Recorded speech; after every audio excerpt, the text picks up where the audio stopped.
The story begins with Carla, a stunning Italian woman employed as a receptionist at a modest hotel in London. She's the sort of woman who makes strangers pause and stare, unsure whether to greet her or simply admire from afar. Her boyfriend is Matteo, a man she first met while studying at a university in Italy. Carla completed her studies and relocated to London, while Matteo continued his schooling back in Italy. Now, Matteo is buried in his textbooks, while Carla is occupied searching for housing in London, a challenge tougher than finding parking in Rome during rush hour. Carla toured many apartments but couldn't locate a single one that was truly available. Feeling frustrated, she visited a local real estate agent who went by the name Moira. From their very first conversation, Moira guessed Carla was Italian and even deduced she came from Venice. Carla felt utterly shocked.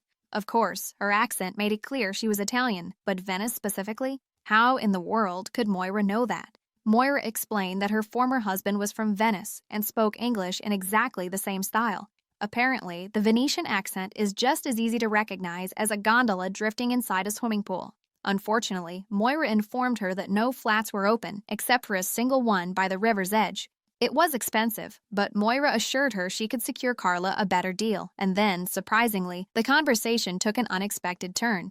Moira's gaze lingered far too long, and she began touching Carla in a manner that screamed, "I'd like to negotiate, but certainly not about rent." Carla was completely caught off guard. She had come to discuss apartments, not to audition for a part in 50 Shades of Estate. Meanwhile, back in Italy, Matteo found himself stressing heavily over his final exams. One of his friends, the type you probably shouldn't trust for advice, suggested he ease stress by pursuing another girl. All women are basically the same. He insisted that the dating pool around him was clearly overflowing with toxic waste. Matteo, already somewhat insecure, started to suspect Carla might secretly be seeing someone in London.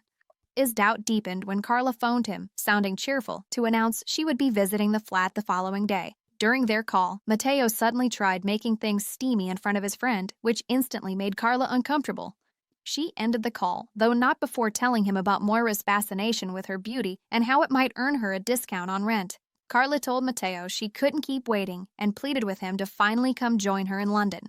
She even suggested he should bring her belongings from her home in Italy, and the following day she toured the flat with Moira. And indeed, Moira tried once again, becoming far too touchy.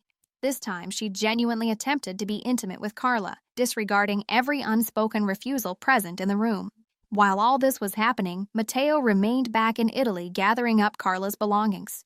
That's when he came across several old love letters written long ago by her ex-boyfriend. Already annoyed by his girlfriend's vague explanations, discovering these letters pushed him deeper into suspicion. All girls are the same? Theory intensified, so much so that he began snapping at random women at his college, like some bitter philosopher who had listened to far too many breakup songs.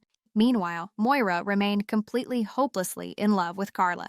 She even introduced Carla to her circle of friends, all of whom were lesbians, and tried persuading her that being a lesbian was not a bad thing.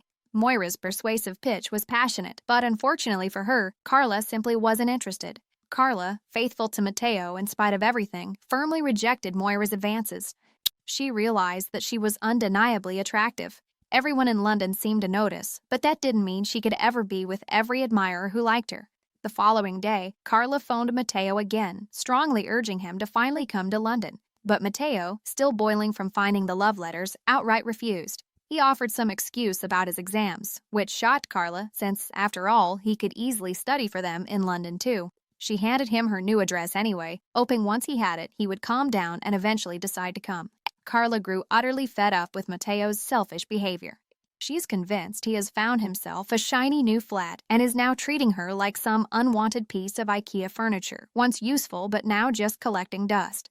In a furious fit of rage, she begins throwing things around her apartment like she's auditioning for a dramatic role in The Real Housewives of London. Just as she's about to completely run out of breakable objects, suddenly the phone rings. It's Moira, calling to invite her over to a house party. Carla doesn't especially care about attending, but she figures it might be a good distraction before she actually throws her coffee table straight out the window. When she arrives, Carla quickly learns that Moira's ex-husband is present at the party. The actual reason behind the invite? Oh, simply Moira's casual little plan to demonstrate to her ex how amazing her life is without him. A classic little revenge move. Smile, sparkle bright, and keep someone gorgeous right at your side. Carla meets the ex-husband, and, surprise, they both turn out to be from Venice. This leads to a friendly conversation in their native tongue, but friendly soon shifts to flirty, and before long, they both quietly slip away to the bathroom. Normally, bathrooms are just for hand washing and mirror selfies, but clearly they definitely had other ideas. Moira eventually realizes that both Carla and her ex have mysteriously vanished. After a brief search, she notices her ex leaving the bathroom looking, let's just say, suspiciously smug. Moira heads in and finds Carla inside crying. Carla insists she's not like that she prefers men, and that what happened was an accident. Matteo was the last person she'd ever want to hurt. Moira, ever the opportunist, sees Carla's emotional vulnerability as an opening. She comforts her, then starts touching her in a way that screams, "Forget men, try this instead." Eventually, she takes Carla back to her apartment, where things get more intimate and personal than a tax audit. The next morning, Carla is probably still processing what happened when plot twist Matteo shows up at her door. She opens it, wearing nothing. Matteo's eyes widen, but not as much as when Moira strolls past him also without clothes. Moira silently slips away like a cat who's just knocked over a vase and doesn't want to be blamed. Carla is internally panicking, wondering how to explain any of this. Matteo, holding back the kind of questions you only see in soap operas, demands answers. He shows her the love letters and some intimate photos from her ex-boyfriend. Carla explains that she met the man during a trip. They spent a few days together, wrote letters, and that was it. "I only love you now," she tells Matteo. "I don't even think about anyone else." Matteo still doesn't believe her. Angry, he says he's going back to Italy and tells Carla to write him a letter explaining why he should forgive her. "Don't just write the nice parts," he says. "Tell me everything." On his way, Matteo walks through a park and sees many couples being, well, romantic. This makes him remember something from the past. Back in Italy, when he left Carla's place, he passed her friend's house. She was ironing clothes and told him her husband wasn't home. One thing led to another, and they ended up having an affair while the husband secretly watched and enjoyed it. Looks like some marriages have very unusual rules. Back in the park, Matteo sees a man smiling as he watches his wife with another man. Matteo realizes maybe love can still survive cheating, and maybe he has been angry for nothing. His anger disappears like ice cream melting in the sun. Just then, Carla runs to him with a letter. She tries to give it to him, but Matteo refuses. "I don't need it anymore," he says, tearing it up and throwing it away before kissing her. And just like that, without any talking, trust building, or problem solving, our movie ends. Thanks for watching. Don't forget to subscribe. See you next time. Bye.